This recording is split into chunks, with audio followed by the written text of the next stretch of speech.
எல்லாருக்கும் வணக்கங்க. இப்போ பெண்கள்லாம் ரொம்ப தைரியமா இருக்கணுங்க. எப்படி நான் சொல்றேன்னா, தைரியன்றது எப்படி தெரியுமா? ஒரு சிலர் நினைக்கிறாங்க 10 பேர்கிட்ட சண்டை போட்டா அவங்க தான் தைரியசாலின்னு சொல்லிட்டு. அவங்க தாங்க முட்டாளு. ஒரு சிலர் எப்படி தெரியுமா இருப்பாங்க, 24 மணி நேரம் யாருன்னா திட்டிக்கினே இருப்பாங்க, யாரு கூட சண்டை போட்டுனே இருப்பாங்க. அவங்க நான் தான் வீரமானவோ, என்ன மாரி வீரம் சண்டை போடுறவங்க யாரும் கிடையாதுன்னு சொல்லிட்டு சண்டை போட்டுனே இருப்பாங்க. ஆனா அவங்க தான் முட்டாளு. அவங்க தைரியம் இல்லாதவங்க. எப்படின்னா அவங்களுடைய ஆயுதம் எப்படி தெரியுமா யூஸ் பண்றாங்க? நான் ஒரு சண்டைக்காரி, நான் சண்டை போட்டுனே இருப்பேன், எங்கூட வந்தீங்கன்னா நான் சண்டை போடுவேன், உங்களால சண்டை போட்டு மீற முடியாதுன்னு சொல்லிட்டு நம்ம கிட்ட அவங்க அவங்களுடைய பேச்சு கொட்டி கெட்ட கெட்ட வார்த்தைகளை கொட்டி அவங்க நிரூபிக்கிறாங்க நான் சண்டைக்காரின்னு சொல்லிட்டு. நான் சொல்றேன் அவங்க முட்டாள். யாரு தெரியுமா இதுல பெண் புத்திசாலி? யாரு தெரியுமா நல்லா ஷார்ப்பானவா? யாரு சண்டைக்கு வந்தாலும் ஒதுங்க போறாங்க பாரு.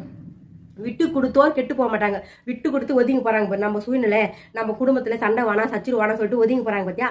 அந்த பெண்ணு தான் புத்திசாலி நான் சொல்லுவேன். இது கரெக்டா இல்லைன்னு சொல்லிட்டு நீங்க கமெண்ட் பண்ணுங்க.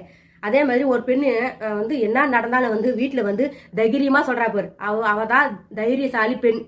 இப்போ ஒரு பிரச்சனை நடக்குதுன்னு வச்சுங்க, ஒரு பஸ்ல போறோம், பஸ்ல நம்மள யாராவது இடிக்கிறாங்கன்னு வச்சுங்க, ஐயோ நம்ம இடிச்சது வீட்டுல சொன்னா நம்ம அம்மா பண்ண நினைப்பாங்க, நம்ம கணவர் என்ன நினைப்பாங்கன்னு சொல்லிட்டு அது மறைக்கிறாங்க பாருங்க. அதான் மெயின் தப்பு. நம்மளுக்கு ஒரு பாதிப்பு வந்தா அது வீட்டுல தைரியமா சொல்ல கத்துக்குங்க, தைரியமா சொல்லுங்க. சொல்லி நம்ம மேல அப்பதான் அவங்களுக்கு நம்பிக்கை வரும். இவங்க எதுவாக இருந்தாலும் நம்ம கிட்ட எதுவும் மறைக்க மாட்டாங்க. பொண்ணு ஆகட்டும், மனைவி ஆகட்டும், யாருன்னா இருக்கட்டுங்க, எப்பவுமே ஓப்பனா நடக்கத்தை உண்மையே கரெக்டா வீட்டுல சொல்லிட்டா யாருக்குமே எந்த பாதிப்பும் இருக்காது. எல்லாருமே நம்புவாங்க. நம்பிக்கைன்றதான் பெரிய பெரிய ஆயுதமே. நம்ம கிட்ட கத்தி வேணாம், கடப்பார வேணாம்னு சொல்லுவாங்க கிராம சைட்ல. நம்மளுடைய நம்பிக்கை நம்மளோட பேச்சு திறமை, நம்மளோட பேச்சு தான் கரெக்டா நேர்மையா இருந்தா போதுங்க, அதுவே பெரிய பெரிய ஆயுதம்.